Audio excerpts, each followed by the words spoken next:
করব মঞ্চটা হরগোবিন্দ দাস চন্দন দাস নামে উৎসর্গ করেছেন। দাবি করছিলেন না আপনি আনিসের জন্য ইনসাফ যাত্রা করেন, আপত্তি নেই, আমিও বিধানসভায় প্রতিবাদ করেছিলাম, কিন্তু হরগোবিন্দ দাস চন্দন দাসের জন্য করেননি কেন? উল্টে বললেন মমতা ব্যানার্জিকে গ্রেপ্তার করার দরকার নেই, শুভেন্দু অধিকারীকে গ্রেপ্তার করুন। বললেন এরা দুজন গেছিল দাঙ্গা থামাতে, আর বাড়ির লোক বলল হিন্দু হওয়ার জন্য আমাদের এই মুসলিম গুনস আমাদের খুন করেছে এবং আমরা বাড়িতে ছিলাম, বাড়িতে ঢুকে খুন করেছে। সেলিম সাহেবকে 75 সিপিএম এর লোকই করে দিয়েছে, হরগোবিন্দ দাস চন্দন দাসের পরিবারই করে দিয়েছে।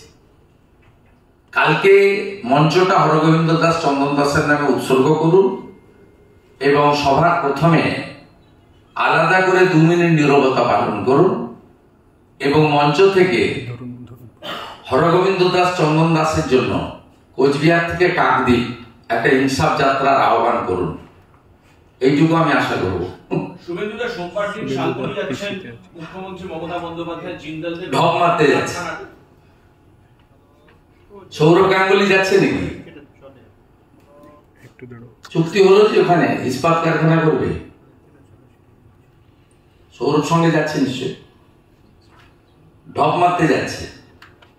ওখানে বারবার যায়, এর আগে গিয়ে সিমেন্ট কারখানা করেছিল, চলে না, এটাও ঢপবাজি। গতকাল সৌরভ গঙ্গোপাধ্যায়কে প্রশ্ন করা হয়েছিল, চাকরিহারারা সৌরভ গঙ্গোপাধ্যায়কে পাশে চাইছেন, ওনার বাড়ি গেছেন। না, উনি দেখুন আমাদের পশ্চিমবঙ্গের অত্যন্ত সম্মানীয় রত্ন, যেহেতু উনি একটা কমিটমেন্ট করেছিলেন শিল্প গড়বেন, সেই রেফারেন্সে আমি বলেছি, আমি বাকিটা বলবো না। উনি অত্যন্ত আমাদের, ওনার যে একটা বড় দিক রয়েছে ক্রিকেটার হিসেবে, তার জন্য তো আমরা প্রাউড ফিল করি। ওনাকে পলিটিক্সের জটিলতার মধ্যে আমি অন্তত আনবো না। উনি হাত জোর করে বলছেন ওনার সঙ্গে আমার গুড রিলেশন, আমি ওনার ক্রীড়া সত্তাকে রেসপেক্ট করি, কিন্তু আমি শালবনীর সঙ্গে রিলেটেড বলেই ওনার নামটা তুললাম। যে কালকে সোমবার দিন ওনার ইস্পাত কারখানাটাও 2 বছর হয়ে গেল, ওটাও শিলান্যাস একই সঙ্গে করে দেওয়া উচিত, তাহলে আরো এমপ্লয়মেন্ট জেনারেশন হবে। অন্তত জেনারেশন নাই হোক, বলা যাবে ভোটের আগে অন্তত বলতে পারবেন যে কিছু চাকরি হবে। শালবনীর পরে পরের সপ্তাহে